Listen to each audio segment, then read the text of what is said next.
ya yang paling gampang angin, makanya kipas ini mana anginnya kan nggak kelihatan, tapi kan kerasa. Non sewu, kita kentut bau, sing kentut sopo ndak perangan, apa kita nggak percaya? Nah ini kembali ke kisah viral itu mungkin sambil menunggu awal dulu biasanya jam 5:04. Pelajaran yang kita ambil bahwa kalau saya refleksi saya, jangan sampai terlambat bertobat, ini berbahaya sekali. Jadi viral itu bertobat tapi sudah terlambat. Karena apa? Karena nyawanya sudah di sini, sudah di kerongkongan. Jadi sebagian dari kenyataannya sudah melihat akhirat. Dan itu makanya kan kita selalu istighfar, kita selalu memohon ampun. Tetapi kalau menurut saya pribadi, monggo ibu, tobat itu bagi saya tidak mudah. Karena berjanji tidak mengulangi itu tidak mudah bagi saya. Tobatan nasuha ya, ini harus berikhtiar terus. Kalau sudah merasa nasuha balik mana ya tobat nih, nah ini yang penting. Karena pelajaran Quran itu begitu kita pelajaran sejarah kan mengejar Nabi Musa mendapat mukjizat membelah laut merah, kemudian Nabi Musa sudah menyeberang dengan selamat. Firaun ikut mengikuti. Tapi kemudian orang yang tersibak itu ditutupkan kembali dan Firaun tenggelam. Kan ajaib orang tenggelam di laut sampai sekarang jasa. Jadi kembali ke sedikit pengalaman kami itu, jamaah sekalian. Kalau saya hikmahnya terlepas dari materi Pak Fadli yang kemarin mungkin tidak terkait langsung, saya ingat Firaunnya itu. Marilah kita sering-sering bertobat, ya nggak mudah. Saya mungkin batin orang, ya itu walau alam, itu mungkin di mata Allah. Kenapa kamu batin negatif di saya sewu? Ini kan ya bertobat, ya sewu. Betul bahasa saya itu sudah tua, jadi saya sewu pasal yang ibu itu saya nggak lihat juga jelas. Kalau saya masih muda kan dia, oh ini cantik, ini nggak cantik, kan dosa itu sebenarnya. Sewu. Dan itu harus bertobat, karena kan rumusnya itu tundukkan sebagian begini. Bahkan saya sebagian ustaz itu ininya memang sengaja nggak kelihatan audiensnya. Menurut saya ini bukan, ini ustaz ekstrem ini, orang belok jamaah itu, lu bukan ekstrem, ini melindungi dari fitnah kata menurut saya. Saya sudah 55, jadi menurut saya bilang rasa toy. Yang ngampinter. Jadi kita jangan merasa sudah aman dengan amalia kita. Jadi aku poso, emang diterima puasanya misalnya. Ini kan profesi kita terus. Jadi kembali ke kisah Firaun tadi, hikmahnya adalah sering-seringlah bertobat dan insya Allah kita husnul khotimah. Ya. Itu kelihatannya sudah Pak Fadli. Oh belum. Derek sowan Pak Bas ini kalau ada nunggu Pak Fadli kultum rin. Monggo ingkang aku mau ngajeng, tapi ini sound systemnya sudah bisa tembus ke monggo Pak. Pak Haryadi monggo nggak ikut. Pak Bas dan Pak Haryadi ngajeng yang laki-laki di depan. Kemarin kan mikrofonnya tidak bisa tembus ke ruang sebelah. Dan terus sekarang ngajengaken Pak Bas yang kultum menunggu Pak Fadli rawuh. Kemarin kan Pak Fadli sempat menyinggung bahwa Fir'aun, dan tadi saya cerita, alhamdulillah saya pernah melihat jasadnya Fir'aun itu di Museum Tahrir di Kairo pada tahun 94. Dan hikmahnya dari saya dari ibu-ibu, kita harus sering bertobat karena Fir'aun itu bertobat tapi telat. Nah, kita jangan terlambat tobat. Ya insya Allah semoga tentunya kita jauh dari Fir'aun karena kita tidak pernah menganggap diri kita Tuhan. Kita kemudian insya Allah juga bukan orang-orang yang sangat sombong dengan status sosial, jabatan dan dengan kekayaan. Jadi Fir'aun itu kan kalau kita lihat ada 3 pilar kekuasaan ya. Pak Fadli mungkin bisa lebih jelas. Pilar pertama yang namanya Fir'aun itu kan korun. Jadi ada pemodal, ada investor, ada kekuatan finansial yang mendukung kekuasaan. Ini kalau tentang korun. Kemudian pilar yang kedua namanya Balaam atau teknokrat, orang-orang yang profesional mengendalikan kekuasaan Fir'aun, dan tentunya Fir'aun itu sendiri. Dan 3 pilar ini kita mungkin jauh lah dari kapasitas itu. Kita cuma rakyat biasa yang mungkin tidak punya akses kekuasaan, tidak punya kekayaan yang menumpuk-numpuk, dan juga tidak punya teknokrat sebagaimana yang dikisahkan di Balaam tadi. Jadi itu saja mungkin sedikit cerita tentang Fir'aun yang refleksinya tentu subjektif pengalaman kami. Jadi bukan pamer, bukan. Ke Kairo itu tidak terlalu istimewa Ibu. Terus kalau panjenengan pernah ke Mekah Madinah itu kan gedungnya menjulang, lampunya terang benderang. Enggak, Kairo itu kota yang mohon maaf menurut saya kumuh. Terus panjenengan kalau pernah pindah ke sana akan, saya itu kecewa ya. Di luar negeri kok lebih jelek dari Indonesia. Dulu begitu pengalaman saya. Tapi ternyata memang keindahan dunia ini kadang-kadang tidak harus membuat kita silau. Saya baru merasa ada sesuatu yang lebih ketika menemukan orang buta hafal Al-Quran, orang bibis membaca pakai mushaf sambil berdiri. Jadi tangan kirinya menggelantung begini, tangan kanannya juga mushaf. Ini kan di kita, wah ini ekstrem radikal. Tidak, di sana biasa seperti itu. Orang kemudian radio 24 jam itu hanya Al-Quran, nggak ada iklan, nggak ada langsung, nggak ada ceramah juga.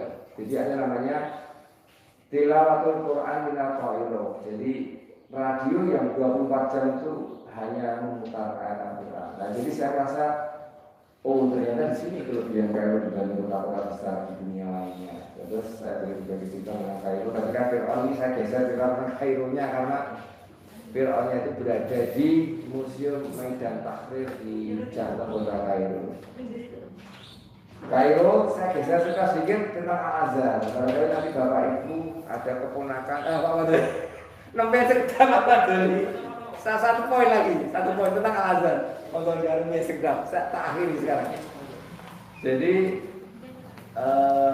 poin yang ketiga tentang Al-Azhar. Jadi kalau Bapak Ibu punya keponakan, punya anak yang ingin melanjutkan studi di Timur Tengah, itu Al-Azhar bisa jadi alternatif. Di samping banyak yang lain, ada Jamiatul Islam di Khartoum sudah ada, di Maroko kayak Ustadz Abdul Somad atau alumni Maroko. Tapi Al-Azhar bagi saya menarik sepanjang bahasa Arabnya kuat, 4 tahun sarjana. Dan itu sudah sebagian teman membuktikan berhasil, tapi sebagian besar yang lain tidak berhasil, ya. Karena bahasa Arab ini memang hal yang mutlak ketika belajar di negara yang berbahasa pengantarnya Arab. Nah, jadi mungkin begitu saja sedikit cerita tentang Al-Azhar, nanti dilanjut besok atau lusa. Ya kan sepenuhnya saya berikan. Saya mohon maaf kemarin pasti belajar, jadi nyonteknya kebalik. Saya bukan, jangan kebalik loh Mas ya. Sekian ini namanya belajar dengan memancarkan dakwah ke dunia lain, dunia maya. Sepenuhnya waktu saya aturkan Al-Adli, jazakallahu khair, semoga amal kita pagi ini diterima Allah SWT. Monggo.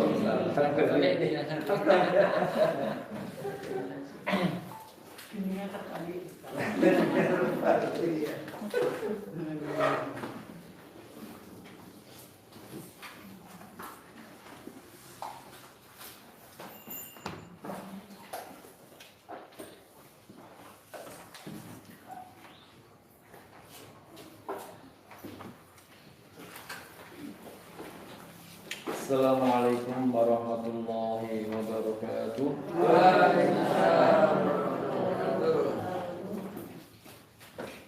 Alhamdulillah, nahmaduhu wa nasta'inuhu wa nastaghfiruh wa na'udzu billahi min shururi anfusina wa min sayyiati a'malina. Man yahdihillahu fala mudilla lahu wa man yudlilhu fala hadiya lahu. Asyhadu an la ilaha illallah wahdahu la syarika lah wa asyhadu anna Muhammadan abduhu wa rasuluhu la nabiyya wa la rasula ba'dah. Qala Allah ta'ala fi kitabihil karim, inna hadzal qur'ana yahdi lillati hiya aqwam Wa sallallahu ala sayyidina Muhammad wa ala alihi wa ashabihi wa man tabi'ahum bi ihsanin ila yaumil qiyamah. Amma ba'd. Nyambung ceritanya Pak Abu dulu ya. Siap. Karena kalau tadi nyinggung Al-Azhar, kebetulan anak-anak NDM itu sekarang banyak sekali yang sudah di Al-Azhar. Jadi memang ada dua, kalau di NDM itu ya ada dua jalan. Pertama dia lewat jalan MTS di NDM, kemudian KMI di NDM, terus ikut seleksi beasiswa. Nah itu beberapa anak alhamdulillah sudah banyak di sana. Nah tapi ada yang jalur begini MTS NDM, kemudian setelah itu dia ikut ma'had di sana. Ma'hadnya Ma'had Al-Azhar, namanya Ma'had Al-Bu'uf gitu kan ya. Jadi setelah dari MTS NDM dia ke Ma'had Al-Bu'uf, ini kayak Al-Azhar itu membuka ma'had. Nah itu kayak lebih terjamin untuk dari Ma'had Al-Bu'us, terus nanti setelah itu 3 tahun berarti aliyahnya di sana. Nah terus itu masuk Al-Azhar itu juga banyak sekali anak NDM. Ada dua jalur, tapi kalau yang aliyahnya di Al-Bu'us itu ya kendalanya banyak. Karena anaknya kan masih awal ya, masih usia SMA, masih apa-apa dilayani orang tua, tapi harus sudah di sana itu kan ya berat sekali. Kemudian biayanya kan jadi lebih tambah karena SMA-nya di sana. Nah, jadi itu memang ya akhirnya tak sarankan jangan gitulah kalau orang tuanya tidak mampu, mending KMI-nya di NDM terus nanti ikut seleksi. Nah, jadi gitu kalau di Al-Azhar itu alhamdulillah anak-anak NDM, anak-anak kami itu banyak di sana sudah. Kemarin ada yang malah karena prestasi ya. Mau ditemui oleh Grand Chef-nya anak NDM. Grand Chef-nya. Terus dia WA saya Ustaz mau ditemui Grand Chef.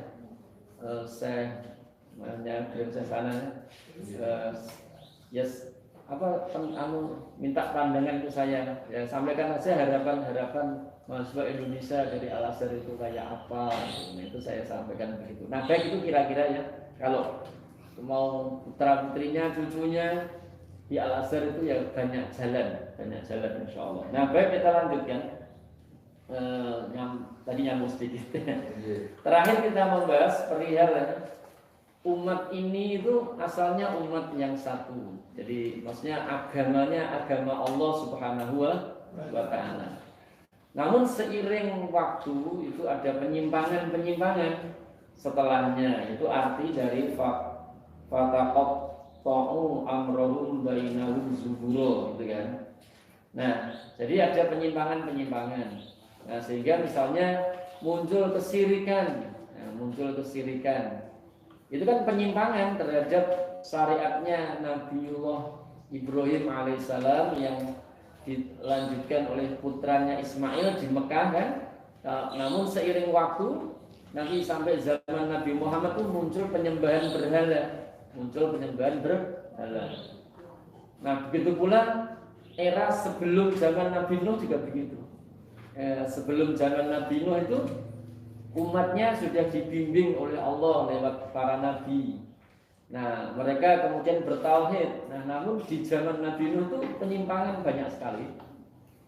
Sehingga ada penyembahan berhala-berhala namanya Wadan, Suwa'an, Yahudan, Ya'uqa, dan Nasro. Itu contohnya begitu. Nah itu namanya awalnya satu umat yang satu, terus penyimpangan, maka disebut di dalam surat Al-Mu'minun ayat 53, mereka memotong-motong urusan mereka di antara mereka dengan dipotong-potong dengan menjadi kelompok-kelompok yang banyak. Setiap kelompok itu bangga dengan apa yang dimilikinya. Nah itu ayat 53. Terus sebaliknya ada yang tetap konsisten, Nah ini ayat ke 58 ini. Jadi ada yang tetap konsisten, dia tidak menyimpang ya, tetap beriman kepada Rabb-nya, tetap beriman kepada ayat-ayat Allah Subhanahu wa ta'ala. Dasarnya adalah ketakutan kepada Allah. Dasarnya itu ilmu memang. Kita lihat ayat 57 ya kelanjutannya. Ini kebalikannya ya, orang yang tidak mau memotong-motong agama Allah, konsisten. Innalladzina, sesungguhnya orang-orang yang mereka min khasyati rabbihim, dari ketakutan kepada Rabb mereka, khasyah itu ya, musfiqun itu mereka takut. Nah ini dasar khasyah itu memang ilmu. Jadi makanya ada ayat innama yakhsyallaha min ibadihil ulama gitu ya. Di kata yakhsa disandingkan dengan ulama. Ulama itu jamak dari alim, orang yang berilmu. Jadi innama yakhsha, sesungguhnya hanyalah takut Allah kepada Allah, min ibadi, dari hamba-hambanya. Yang takut adalah al ulama, orang-orang yang punya ilmu. Jadi ketakutan didasarkan dengan ilmu. Jadi ketakutan didasarkan dengan ilmu. Nah, orang-orang yang takut kepada Allah tersebut, yang didasarkan pada ilmu tersebut, ya, dia tidak berani menyimpang, dia konsisten terus, gitu ya. Dan itu akan ada sepanjang zaman, zaman itu ada, sehingga dia mencari-cari. Kalau masyarakat itu terjadi penyimpangan, itu dia mencari. Ya seperti di zaman Nabi Muhammad itu ada orang-orang yang tidak menyembah berhala, itu ada. Sering disebut dengan Hanif, orang-orang yang Hanif itu ya. Nah dia tidak cenderung tertarik kepada penyembahan berhala, itu tidak. Nah pas Nabi Muhammad berdakwah itu langsung ketemu aja, langsung cepet. Oh iya betul kayak yang disampaikan oleh Muhammad. Contohnya ya kayak Abu Bakar gitu kan ya. Itu adalah tipikal orang-orang yang Hanif, Umar juga punya kayak Pak Le ya, yang hidup di era sebelum Nabi kita Muhammad SAW. Maksudnya meninggalnya itu sebelum dakwah Nabi. Kemudian Umar tuh bertanya kepada Rasulullah, bolehkah dia mendoakan pamannya yang Umar bin Khattab itu mendapati pamannya itu dulu tidak pernah menyembah berhala seperti orang-orang.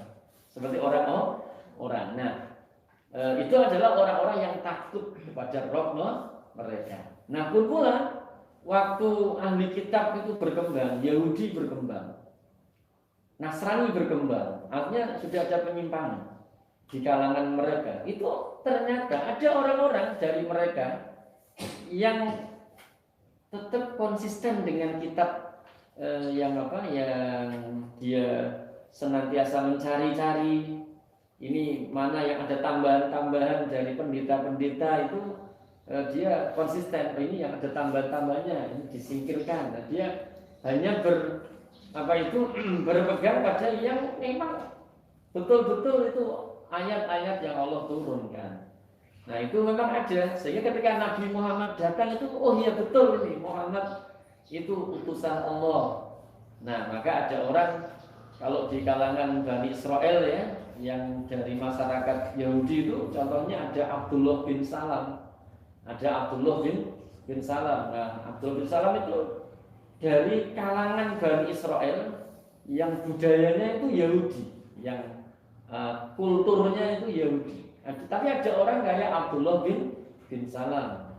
Nah, yang mana dia istilahnya senantiasa mencermati kitab-kitab Allah, sehingga dia tahu, wah ini paham ini dari pendeta-pendeta sendiri yang punya kepentingan. Nah dia tahu. Nah sehingga dia istilahnya takutnya kepada Allah itu dengan ilmu. Nah maka ketika datang Nabi Muhammad, orang kayak Abdullah bin Salam yang kulturnya Yahudi itu cepat langsung menerima.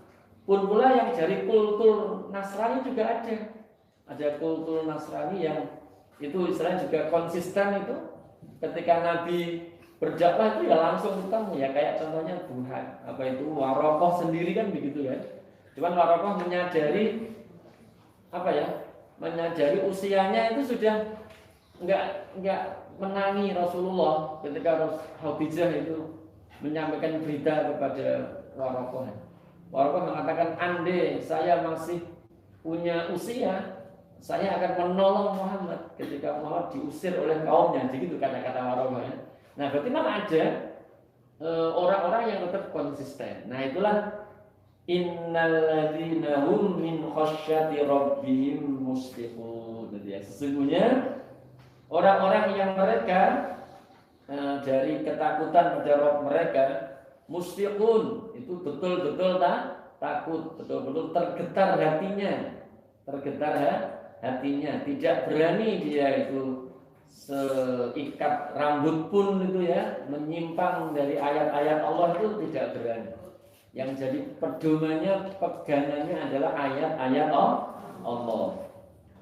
Sehingga ayat 58-nya walladzina, dan orang-orang yang hum mereka bi ayati rabbihim, dengan ayat-ayat Rabb mereka, yu'minun, mereka beriman. Jadi dan orang-orang yang mereka dengan ayat-ayat Rabb mereka beriman.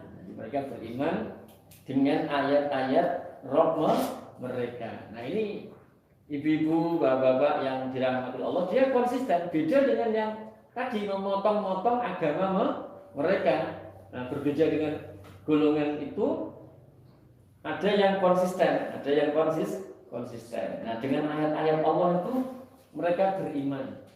Di dalam ayat yang lain itu disebutkan memang ya, orang-orang semacam itu tuh pagi hari, malam hari, siang hari itu tidak lepas dari membaca kitab. Nah, jadi dari tadarus,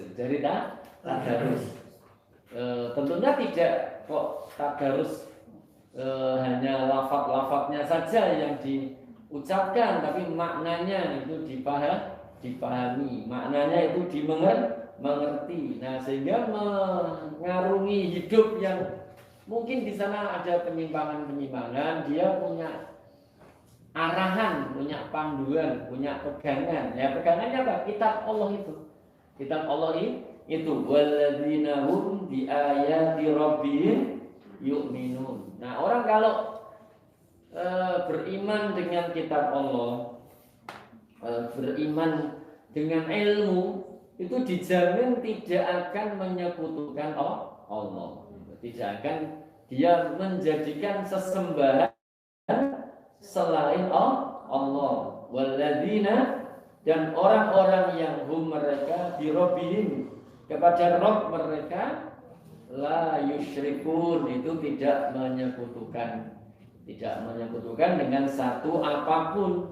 Walladzina, dan orang-orang yang hum mereka bi rabbihim, kepada Rabb mereka, kepada pemelihara mereka, la yusyrikun, itu tidak menyekutukan Allah. Jadi pasti itu kalau orang berpegang pada kitab Allah, berpegang pada ilmu, maka ketika ada penyimpangan itu dia menyadari, oh ini jelas nggak benar, ini jelas nggak benar, ini pintu untuk menyekutukan Allah, dia jauhi itu pasti. Nah, ini pasti begitu ininya, dampaknya itu begitu. Dia dengan roh mereka tidak akan menyekutukan, sehingga tidak menyekutukan Allah, iman pada kitab, maka kandungan kitab itu diamalkan. Meskipun di dalam kandungan kitab itu ya kok merasa tidak sesuai dengan misalnya hawa nafsu yang misalnya mendorong untuk keburukan, misalnya cinta pada harta benda dunia ya. Nah, orang ada kecintaan pada harta benda dunia, tapi dia iman pada kitab Allah. Maka ketika kitab Allah menyeru mereka untuk keluarkan hartamu untuk zakat, dia tidak iman. Dia tidak iman, karena dia yakin bahwasannya Ini perintah dari Allah. Allah menyuruhnya untuk mengeluarkan sebagian yang Allah rezekikan. Nah, kalau dia iman betul-betul dengan ayat Allah, maka ketika ada perintah untuk menginfakkan harta, mensedekahkan harta, menzakati harta, dia itu tidak awal taat berat ya, tidak berat. Ya udah itu sesuatu yang harus dikeluarkan, dan itu dasarnya adalah keimanan.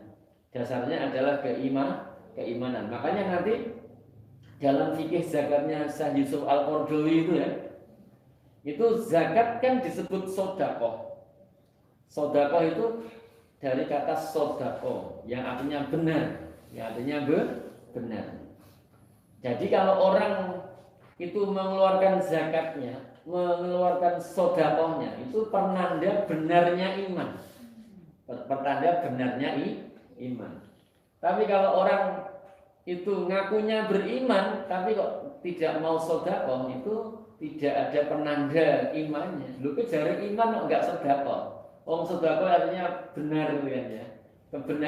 Kebenaran membuktikan benarnya iman. Lu ngaku iman kok enggak sedekah, ngaku iman kok tidak zakat. Itu dipertanyakan, pengakuannya dipertanyakan. Wong ngakunya iman tapi tidak sedekah. Makanya ayat berikutnya ini dikaitkan itu. Walladzina, dan orang-orang yang yu'tuna, mereka memberi atau apa yang harus mereka berikan. Apa itu yang harus mereka berikan? Yang harus mereka berikan adalah zakat. Yang harus mereka berikan adalah zakat. Yang harus mereka berikan adalah apa itu istilahnya sedekah gitu ya. Namun ini kalimatnya umum, menunaikan apa yang ditunaikan. Tapi biasanya kalau menunaikan itu memang maknanya spesifik, yaitu zakat ya, sedekah. Tapi bisa jadi itu maknanya umum, tidak makna yang spesifik. Artinya lebih luas. Zakat pun pula menunaikan hal-hal lain yang harus ditunaikan. Ya berarti segala kewajiban. Jadi secara umum segala kewajiban ditunaikan. Secara khusus lagi kewajiban yang berkenaan dengan harta. Nah, kewajiban yang berkenaan dengan harta. Nah, juga ketika orang mencari harta, nah itu dia hindarkan pakai ngapusi, pakai tipu-tipu. Nah, itu menunjukkan benarnya iman. Ya, benarnya iman. Nah, walladzina, dan orang-orang yang yu'tuna, mereka menunaikan, memberikan atau apa yang harusnya mereka berikan, apa yang harusnya mereka tunaikan. Wa qulubuhum, sedangkan hati mereka wajilatun, itu tergetar, yaitu takut, tergetar. Tergetar atas dasar ketakutan. Hati mereka tergetar. Annahum, sesungguhnya mereka ila rabbihim, kepada Rabb mereka, raji'un, mereka kembali. Nah, jadi mereka takut kalau tidak menunaikan apa yang Allah bebankan, dia tidak menunaikan, maka dia takut sekali tidak menunaikan apa yang Allah bebankan kepada mereka. Hatinya, waduh, aku urung zakat. Kalau sunnah juga begitu. Kalau perkara sunnah misalnya kayak korban kan sunnah hukumnya ya. Nah, kemudian ini Ramadan, terus Dzulqa'dah, Dzulhijjah. Nanti Ramadan di akhir itu biasanya orang bayar zakat. Nah, kemudian Syawal, Dzulqa'dah, Dzulhijjah. Nah, itu kan juga ada harta yang kita keluarkan kalau kita ada kelebihan harta saat itu. Nah, kita ingat sabda Nabi, orang diberi keluasan,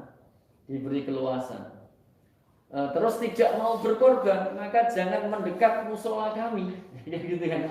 Jangan mendekat, dia takut dan dia tergetar. Nabi dawuh kayak gitu itu. Tadi saya dengar dari masjid, mubaliknya menyampaikan hadisnya, kalau orang punya keluasan kemudian tidak berkorban, maka jangan mendekati musuhlah kami. Nah, dia tergetar hatinya, sehingga apa? Dia itu terus rela menyisihkan hartanya untuk berkorban. Nah, jadi seperti itu kan. Karena nanti akan Allah minta tanggung jawab, Dia akan kembali pada Allah. Allah meminta tanggung jawab. Harta yang tak berikan kepadamu, apakah sudah ditunaikan hak-hak harta itu? Nah, dia sadar akan itu kan ya. Besok di hari akhir itu akan diminta tanggung jawab, terus dia tergetar hatinya. Pun kan saat ini kan kita mendengarkan para mubalik, para ustadz membaca ayat dan orang-orang yang menyimpan emas dan perak, walladzina yaknizuna dzahaba wal fiddata. Kemudian mereka tidak menginfakkannya di jalan Allah, maka beri kabar gembira pada mereka dengan azab yang pedih. Pada hari emasnya itu disetrikakan ke punggungnya, ke dahinya, ke lambungnya, ke dahinya, ke punggungnya, sambil dikatakan, ini loh yang kamu simpan. Wah, dia takut kan? Ustadznya membacakan ayat kayak gitu. Nah, dia tergetar hatinya. Besok kalau di hari akhir zakatnya tidak dikeluarkan, nanti akan begitu. Nah, dia takut bahwa kalau kembali kepada Allah nanti malah disetrika sama hartanya kan. Hartanya itu dirubah menjadi alat untuk menyetrika dia. Terus dia takut. Nah, itu ciri orang beriman. Ciri orang beriman yang memang orang itu motivasinya beda-beda. Ada yang motivasinya itu takut mendapat azab, Ada yang orang itu termotivasi istilahnya bukan karena takut pada azab, tapi ya dia takut pada azab, tapi dia lebih termotivasi itu misalnya kalau dia sedekah nanti akan dilipat gandakan. Nah, kemudian dia istilahnya mendengar mubalik mengatakan, membacakan ayat yang menjelaskan perumpamaan orang-orang yang menginfakkan harta mereka di jalan Allah seperti biji yang menumbuhkan, satu biji menumbuhkan 10 bulir kan ya, 100 bulir. Iya. 7 bulir. Satu biji yang menumbuhkan 7 bulir. Satu bulirnya berisi 100 biji. Sehingga satu biji menjadi 700 biji. Dia berpikir, ini ternyata sedekah itu, sedekah itu, zakat itu tidak kok hilang percuma, tapi nanti Allah akan melipat gandakan sampai 700 kali lipat. Nah, dia termotivasi dari itu. Nah, kemudian dia mengeluarkan zakatnya, mengeluarkan infaknya. Nah, itu ciri orang yang beriman. Nah, jadi bisa jadi tadi ya, karena ketakutan ya, orang yang punya kambingnya banyak sekali sampai nisab kambing, satu nisab ya itu kan 40 kambing. Terus dia tidak dikeluarkan zakatnya, dia dengar dari ustadznya. Nanti di akhirat tuh ada hadis ya yang menjelaskan orang punya kambing tapi tidak diinfakkan atau dizakati itu ya, yang sudah memenuhi syaratnya, nanti kambingnya itu ngoyak-ngoyak dirinya, dibuatkan kalangan itu ya, diseruduk sama kambingnya gitu. Yang punya sapi juga begitu, dioyak-oyak sama sapinya, diseruduk sama sapinya. Yang punya onta juga begitu. Nah, dia takut kan, wah besok begini itu, makanya dia terdorong untuk infak fi sabilillah. Hatinya takut mereka kembali kepada Allah, dan nanti kembali tidak sembarang kembali, nanti dimintai pertanggungjawaban. Nah, karena itu dia mereka bersegera untuk melakukan kebaikan. Ulaika, mereka itu yusari'una, mereka bersegera fil khairat, dalam kebaikan. Wahum, dan mereka laha, kepada akhirat, sabiqun, itu berlomba-lomba. Kalau bahasa umumnya itu berlomba-lomba. Tapi kalau beberapa orang itu kok artinya tidak berlomba-lomba kayak perlombaan gitu enggak, tapi ya artinya ya sungguh bersegera, tidak tidak berlambat-lambat dalam melakukan kebaikan. Nah, jadi itu orang-orang yang beriman, orang-orang yang menyadari betul perihal kitab Allah Subhanahu wa Ta'ala, sehingga dia membaca kitabnya siang hari, malam hari, tidak menyekutukan Allah, menunaikan zakat yang memang harus dikeluarkan, sementara hatinya itu tergetar ketika disebut nama Allah, sehingga dia menyadari bahwa besok itu akan kembali kepada Allah. Nah, itu berpengaruh dalam dunianya bersegera untuk kebaikan, dan mereka berlomba-lomba. Nah, baik itu ya, ibu-ibu, bapak-bapak yang dirahmati Allah. Nah, perintah-perintah Allah kepada hambanya, yang hambanya itu harus menerima perintah-perintah tersebut, yang hambanya itu jangan sampai meninggalkan perintah-perintah tersebut gitu. Itu namanya beban, beban. Namun Allah memberi beban itu sudah diukur oleh Allah, bahwa orang itu mampu untuk memikul beban itu mampu. Dan Allah tidak membebani syariat kepada kita semua, kecuali syariat itu memang sanggup untuk kita jalankan, sanggup untuk kita pikul, sanggup untuk kita kerjakan. Contohnya begini ya, kayak puasa Ramadan. Apa sih beratnya puasa Ramadan? Nggak ada yang berat, nggak ada beratnya. Wong itu hanya menggeser makan saja, ya kan? Kalau masalah makan hanya menggeser makannya saja, digeser. Sarapan ini digeser jadi sahur kan? Ya nyaris hanya makan siang saja itu kan? Nyaris hanya makan siang saja. Abotnya ini nggak ada abotnya sama sekali. Malah kalau saya amati itu orang-orang kalau pas Ramadan masakan itu oke daripada tidak Ramadan, ya kan? Masakannya lebih banyak daripada tidak Ramadan itu. Wadah masakannya, wadah bukannya, istilahnya orang bukannya apa nih? Loh, saja nasi saya tanya bukannya apa, kan? Nah, jadi kan begitu kan? Lebih banyak yang dimasak oleh orang di bulan Ramadan itu, ya kan? Nah, jadi beratnya di mana?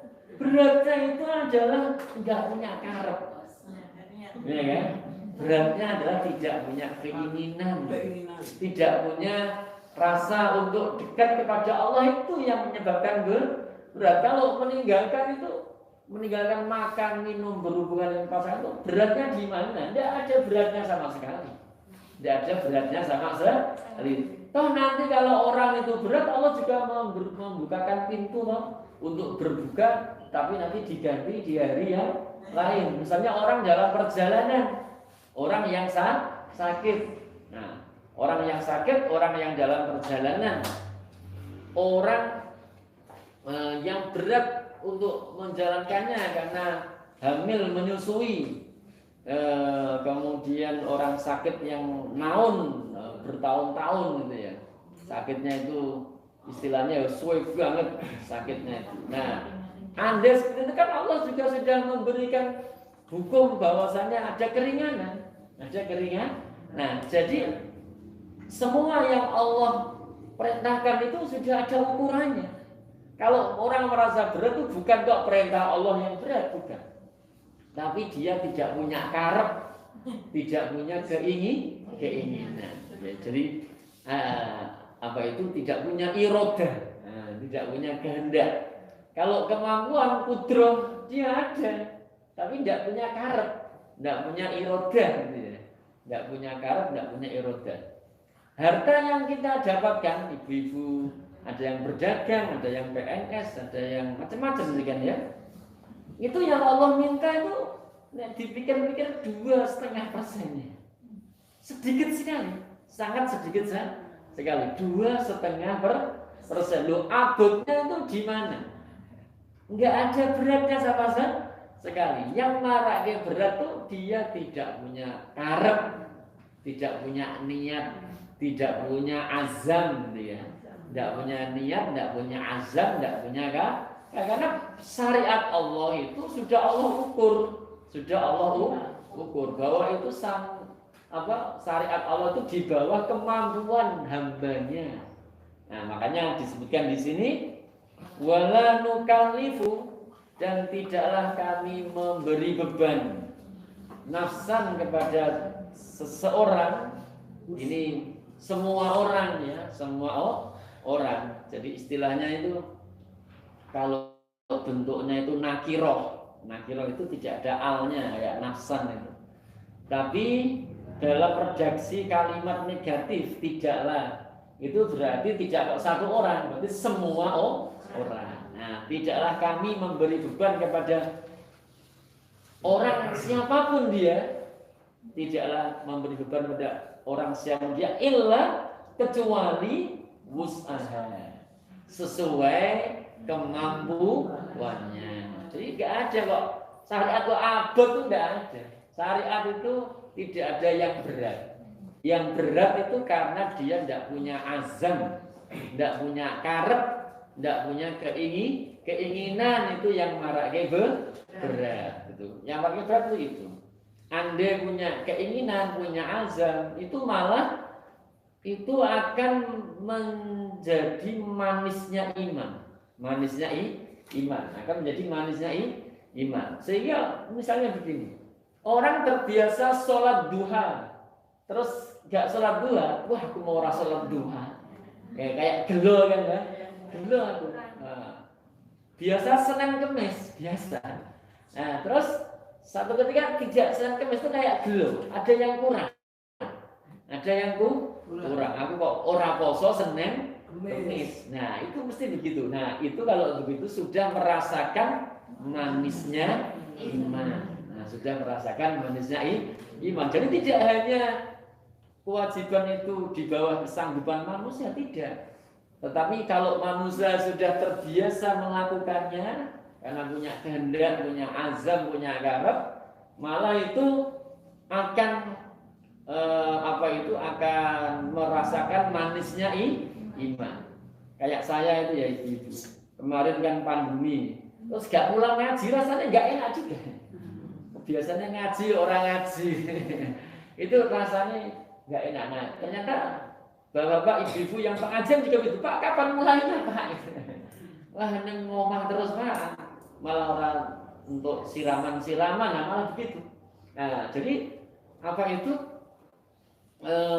Orang itu kadang-kadang memang begitu, bisa merasakan manisnya iman. Orang terbiasa sholat jamaah, ya, sholat masjid jamaah, adzan kan jamaah dia. Terus dia misalnya pergi naik mobil, naik motor, terus saya dihuri, boleh masjid dia, nggak mau? Kalau masjid pelong rasanya, wah ketemu masjid. Nah, itu kan begitu kan, sehingga orang-orang itu saya amati ya luar biasa, kayak di masjid dekat tempat saya ini semen itu ya orang ya dodol kerupuk, dodol mainan, dodol apa, duhur itu layan kabeh. Ya, terus sholat ya anak yang abang beca itu kan, itu kan dia sudah merasakan eman kalau tidak ikut sholat jamaah. Sehingga dia berhenti tuh kerjanya berhenti sesaat ya. Sudah jadwalnya sudah paten gitu ya, itu wayah duran, itu luar biasa, dan itu tidak akan mengurangi rezeki, tidak akan mengurangi rezeki kita. Nah baik, jadi Allah tidak membebani kepada kita kecuali sesuai kesanggupan, bahkan lebih daripada itu kalau yang tanda petik itu disebut beban, kalau kita lakukan terbiasa malah kita ketagihan. Dan itulah yang disebut tadi bisa merasakan manisnya iman. Nah, baik itu ya. Waladaina kitabun, dan kami memiliki, ladaina itu sama dengan indana. Kitabun kitab yang nanti dia bisa berbicara bil haq, dengan hak. Nah, jadi Allah itu punya catatan amal hamba-hambanya. Nah, Allah itu punya catatan amal hamba-hambanya. Nah, besok itu catatan itu bisa ngomong, bisa ngomong dalam arti ngomong beneran atau ngomong dalam arti majas, dalam arti tercatat semua kebaikan keburukan yang ada pada yang pernah dilakukan. Nah itu waladaina kitabun yantiqu bil haq. Kami mempunyai kitab, kami Allah punya kitab. Yang mana kitabnya itu nanti bisa ngomong dengan yang hak. Artinya apa? Perbuatan-perbuatan manusia, baik yang buruk maupun yang soleh, itu nanti akan diceritakan oleh kitab tersebut. Kitab tadi akan ngomong. Nah, akan ngomong. Nah, waladaina kitabun yantiqu bil haq. Tapi nanti ada keburukan yang dilakukan, tapi kitabnya tidak ngomong. Kitabnya tidak. Tapi belum kok gak ono keburukan. Padahal aku melakukan itu di dunia itu, tapi kok enggak disampaikan. Itu berarti mendapat ampunan dari Allah SWT. Allah menutupi sehingga tidak aib.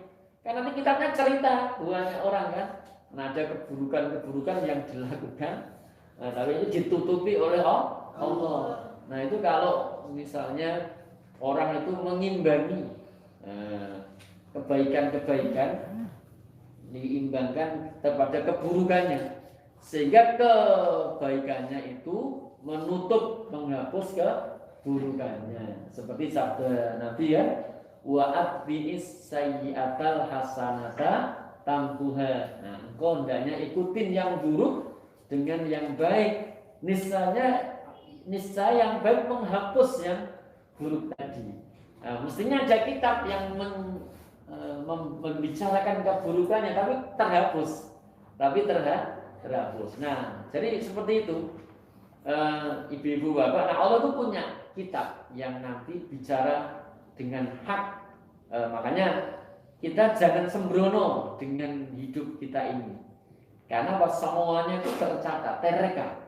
Nah orang tuh sekarang dengan CCTV itu takut sekali ya, macam maling dulu. No CCTV-nya, terus dia minta maaf. Karena terus dikembalikan kan begitu kan ya. Loh ini Allah tuh CCTV-nya tuh ada di mana-mana. Di rumah kita ada CCTV-nya Allah. Di mana-mana adalah kemana tidak takut. Tidak kelihatan soalnya tidak kelihatan. Nah makanya dikasih tahu, makanya iman pada yang goib. Iman pada yang goib. Begini ya, masalah kelihatan dan tidak kelihatan. Misalnya Pak Abu ini jadi miliarder misalnya, triliuner. Terus Pak Abu memberi pengumuman, engkau pengajian ada door prize. Untuk dopas untuk 5 juta, wah langsung tebak. Ya kan langsung tebak. Wah langsung adanya dopas 5 juta. Nah, ya kan? Loh padahal ini lebih dari 5 juta yang kita dapatkan. Tapi enggak kelihatan. Jadi imannya pada gaib itu kurang dia. Imannya pada gaib kurang. Nah, tapi kalau imannya pada gaib itu beneran, nah, dia paham. Andai dia tidak ngaji karena tadi sudah ngaji atau nanti punya jadwal. Bukan kok ngaji hari ini enggak, pagi ini tidak, siang juga tidak, sore juga tidak, malam juga tidak, gitu kan. Oh, karena kerja mungkin Sabtunya juga tidak, Ahadnya juga tidak. Ya. Nah, kan begitu kenyataannya kan. Nah, itu berarti kan tidak iman pada gaib gitu. Iya kan? Tapi kalau Anda diberi pengumumannya ada 5 juta dompet kok malah kebak gitu. Nah, berarti kan dia ya, itu bandingan iman yang gaib itu seperti itu. Nah, baik, Allah itu punya catatan CCTV. Mestinya kita lebih takut CCTV Allah dibanding CCTV yang itu dipasang oleh anak-anak IT elektro. Lebih takut CCTV-nya Allah. Nah, dan nanti kitabnya itu tidak dizalimi. Maksudnya kita tidak dizalimi sedikit pun. Wahum dan mereka la yudlamun itu tidak dizalimi, tidak dizalimi. Nah, jadi begitu. Ibu-ibu, bapak yang dirahmati oleh Allah, tapi tadi itu dia tidak menyadari kan, tidak menyadari sehingga hatinya itu alih-alih wajilatun, yaitu takut tergetar, tapi hatinya itu kosong. Orang kita nyebutnya suwung, malah suwung. Bal qulubuhum, tetapi hati mereka fi ghamratin, itu dalam terombang-ambing min hadza, dari ini, dalam tutup. Ghamrah itu tutup, kelalaian, terombang-ambing itu ya, buta dari peringatan ini, peringatan Quran ini. Walahum, dan bagi mereka a'malun, ada amal-amal min duni dari yang selain amal yang dituntut oleh Quran, malah sebaliknya. Ya kan, malah sebalik, tidak mau melakukan kebaikan. Hum, mereka laha, dengan amal yang tidak dianjurkan tadi, malah amilun, malah beramal. Ya kayak misalnya Ramadan kayak gini ya. Ada sekali itu orang buka bersama. Tak amati itu buka bersama apa betul? Iya, memang mungkin puasa. Tapi orang maghriban, orang maghriban, ya kan? Itu aneh loh, ini malah amal yang tidak dianjurkan. Oh, mungkin nanti loh sampai isya belum sholat juga. Nah itu berarti orang itu kok jadi mau buka bersama ini kan ya. Hatinya apa itu berarti mau seneng toh.